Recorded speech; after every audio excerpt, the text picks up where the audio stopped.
یہ دنیا کائنات کے بہترین 10 دن ہیں. اور میں نے عرض کیا تھا کہ لوگوں نے یہ تک پوچھا کہ اللہ کے رسول صلی اللہ علیہ وسلم جہاد فی سبیل اللہ میں گزارے گئے دن بھی اس کا مقابلہ نہیں کر سکتے. قیل ولا مثلہن الجہاد فی سبیل اللہ.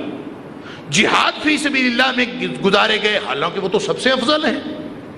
نبی پاک صلی اللہ علیہ وسلم کا فرمان ہے کہ وہ آنکھ جو جغرافیائی سرحدیں امت مسلمہ کی ان کی حفاظت کے لیے راتوں کو جاگتی ہے، اس پر اللہ نے آگ حرام کر دی. وہ لمحات کتنے قیمتی ہیں.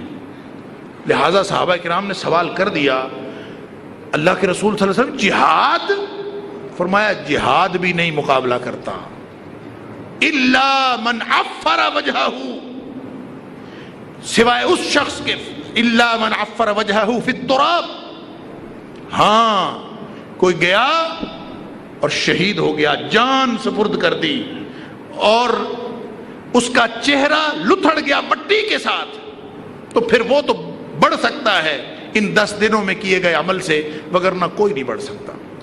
اور اس دوسری حدیث کے اندر اسپیسیفکلی اعمال کے بارے میں، ان 10 دن میں کیے گئے اعمال وہ اللہ کو سب سے زیادہ پسند. ما من ایام العمل الصالح فیہا احب الی اللہ من هذه الایام، یعنی ایام العشر. 10 دنوں میں کیا گیا عمل اس سے زیادہ کوئی پسندیدہ عمل نہیں. پھر لوگوں نے سوال کیا جہاد فی سبیل اللہ بھی نہیں؟ فرمایا نہیں. کیوں؟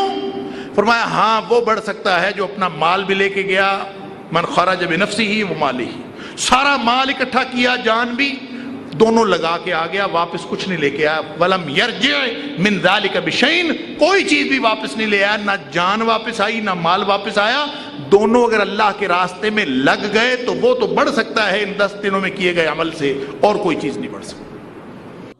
بسم اللہ الرحمن الرحیم والفجر وليال عشر والشفع والوتر